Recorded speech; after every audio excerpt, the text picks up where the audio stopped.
Welcome to Robert Kiyosaki's The Business of the 21st Century. Robert Kiyosaki is recognized internationally as one of today's leading financial experts. The author of the best-selling Rich Dad, Poor Dad, his books have been translated into 51 languages in 109 countries and sold more than 28 million copies worldwide. Robert has spent his life educating people on how to attain financial freedom.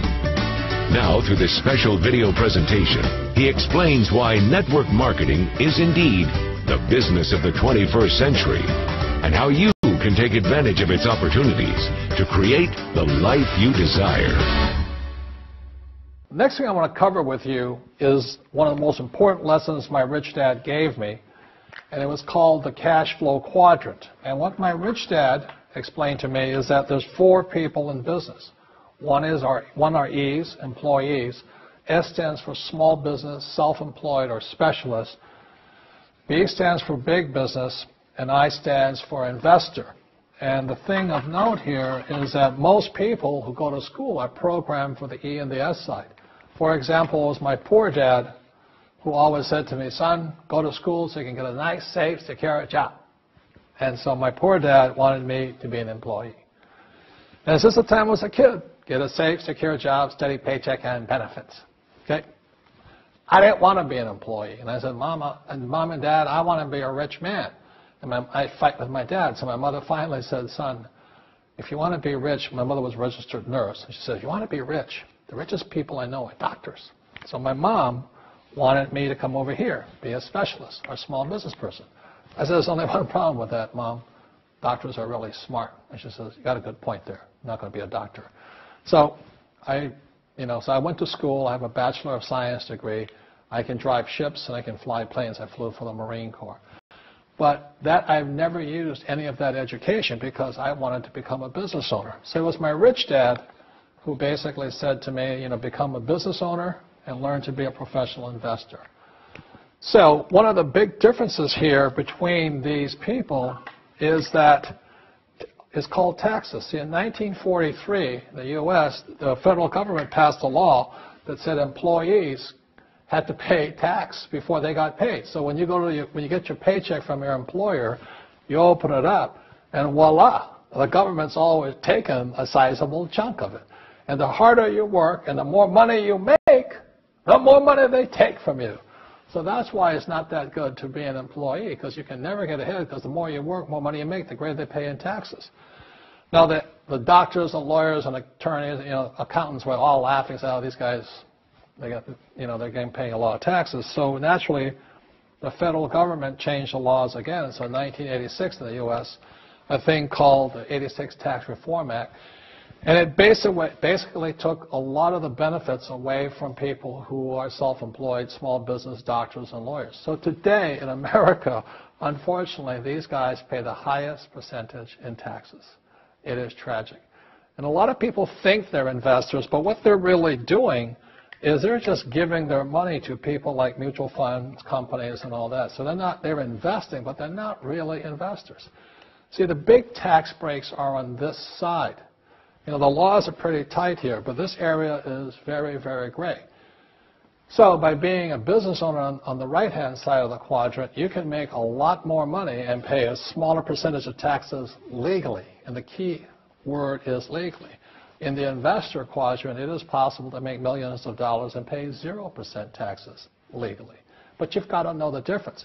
So one of the beauties of business for the 21st century is it allows people to make the transition from the E and the S side to the B side especially.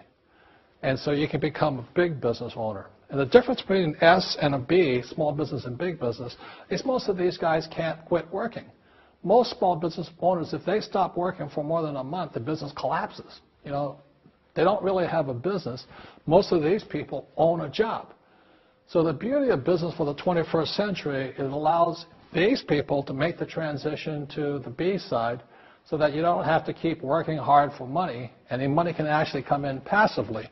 Then once you have your business up and running, then I always recommend you then begin investing with your excess cash, paying less and less in taxes. And that's the reason the rich are getting richer.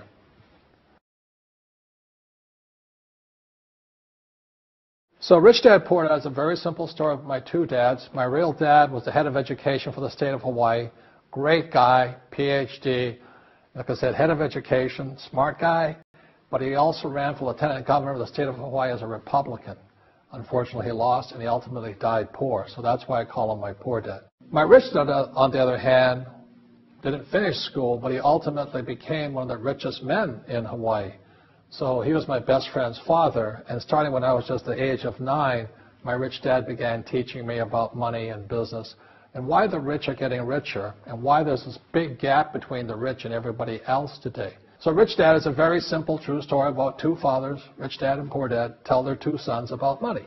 And it was my poor dad always said, go to school, get a job, work hard, and all that stuff. And my rich dad says, you'll never get rich doing that. You'll never be a free man. So that's kind of the differences. But if I would show you a diagram of the differences here, is that in financial education, this is very simply the difference. Because there's no financial education in our school, most people do not understand financial statements. So this here is income, expense,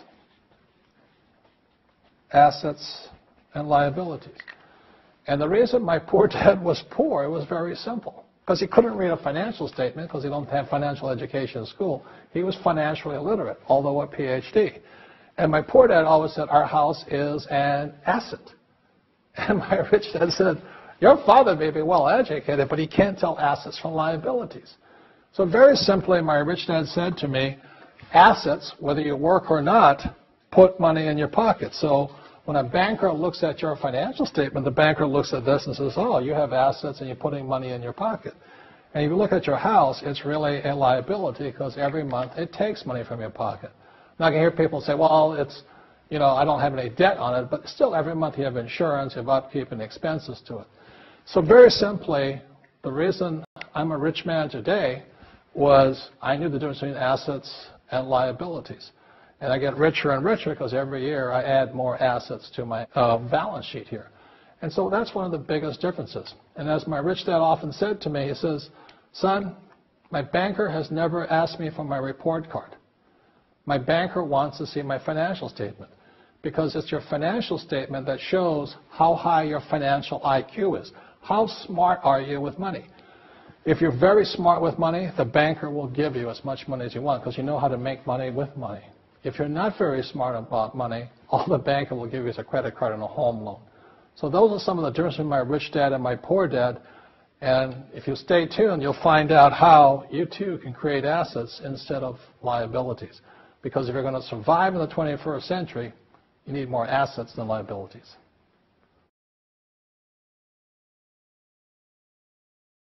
As an entrepreneur, I have built many businesses from scratch. And as some of you know, a lot of them crashed also. Statistics show that most new businesses fail within the first 5 years, 90% in fact. And of the 10% that survive, the remaining 10% crash in the second 5 years. So in other words, most are gone in 10 years. So I've looked at many different models, and one that stands out for me is network marketing. And the reason for that, it takes very little upfront cash. It's low overhead. You can do it part-time. It means keep your daytime job, but do this part-time. And once the business is up and running, it can generate enough income so that you can move from the left side to the right side of the quadrant.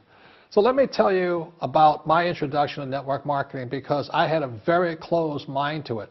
Since I can build my own businesses, I said, why do I need a network marketing business? But about 15 years ago, I have a good friend. His name is Bill. And this guy is the best real estate investor I know. He has tons of assets in here. So I said, Bill, why did you start a network marketing business? And his answer was very simple. He says, it's my way of helping people. But more importantly, he says, the reason most people can't invest in real estate is because they don't have a business. They don't make enough money simply because taxes, debt, inflation, and retirement savings are killing them. They cannot even invest.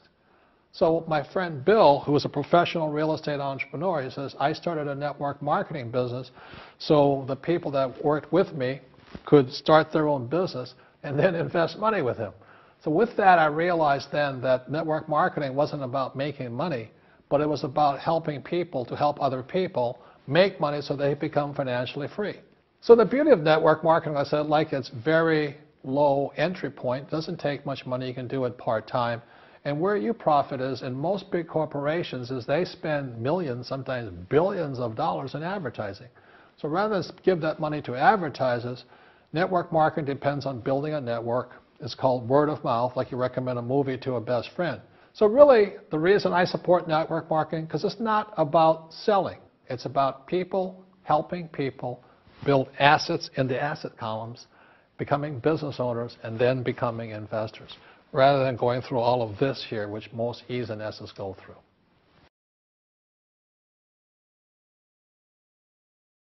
As you know, with this financial crisis, it is the E's and S's who are getting crushed. These people are competing with people in China and India for jobs, or Eastern Europe and things like this. So the idea of working hard to make more money is absolutely ridiculous. Plus taxes are just nailing these guys, plus inflation. So the business for the 21st century is designed to take people from this side to this side. Let me explain some of the differences between small business owners and these guys. These guys here work for money. They work hard, they make more money, they get taxed. And the difference between the B quadrant people and I quadrant people is they build assets. So, rule number one is entrepreneurs make things happen, but they make different things happen. Instead of working for money, they work hard to build assets. So point two, it takes courage to be on the B and the I side. See, these guys here want a steady paycheck. They want to get paid today. But the big difference and why it takes courage is these guys, it takes time to build an asset.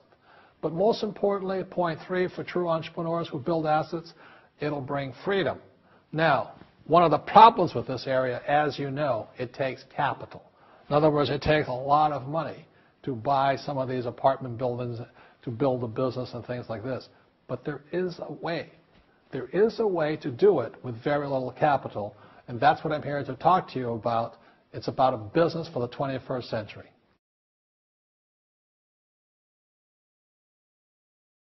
In this segment, I want to talk to young people, people who have not yet decided what they're going to do for the rest of their lives. You know, maybe you're in school or about to get in school or whatever you're going to do. But as I said, it was my poor dad always said, go to schools and get a safe, secure job. Unfortunately, in this financial crisis, many young people are coming out of school deep in college debt or college loans, and they can't find a job. I saw some stats that for young men 18 to like 25, if you're white, 19% of them are not finding jobs, even if they have a college degree. And for African Americans between 19 and about 25, 30% of them can't find a job. So my message to you is this, is wake up. Right now, before you get a job, before you get trapped in the corporate world or trying to climb the corporate ladder and make other people happy, and they don't really care about you because they're only here to invest for these guys only want for the investors, you know. You got to make a decision.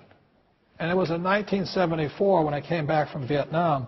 Again, I said, it was my poor dad. I said, go back to school, get my master's degree, and get my PhD. And I wind up just like him, desperate, out of money, not afraid of the real world. So I had to make the decision to dedicate my life to be here and to be here. And that's made all the difference. You don't get rich quick. It's harder, it takes courage, it takes time. I failed many times over here. But in 1974, I said I was going to dedicate my life to stay on this side, on the right side, on the B and the I side, and never go back to this way. So even when I was flat broke, when my businesses failed, I didn't go back here. I thought about it. And unfortunately, when I still go back home to Hawaii, I meet some of my uncles and aunts, and they still say the same thing to me. They go, have you got a job yet? I said, no, I don't. They go, oh, too bad. It's so bad you're unemployed. The point here is they can't see it. So these guys, all they know is job security. They don't know what freedom and having a lot of money is. All they know is living below their means, struggling, paying taxes, trying to save money. So I recommend to you, start your own business. Start now. Practice. It takes time. You will make mistakes. But it's one of the best experiences because if you're successful and you persevere and you're determined, you will find a freedom and an abundance of wealth these people will never know. In this section, I want to talk to you about a different kind of quadrant. Years ago, I found out there was 4 kinds of people in the world. You know, one type are people who must be right. These people know all the right answers. They went to school, they know everything. You can't tell them anything. This is not a good business for them because their minds are too set. Another kind of person is a person who must be comfortable. You know, the house could be on fire, but they're still watching TV, eating a hot dog, watching what's going on in the world.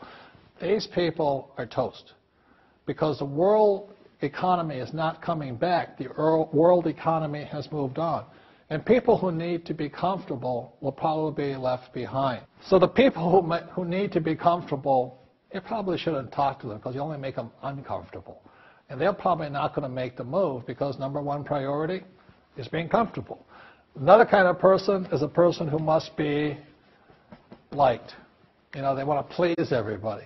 This is probably not the business for them either, you know, because they want somebody else's approval. They want to be the good little boy or girl saying, I did the right thing, didn't I? You like me, don't you?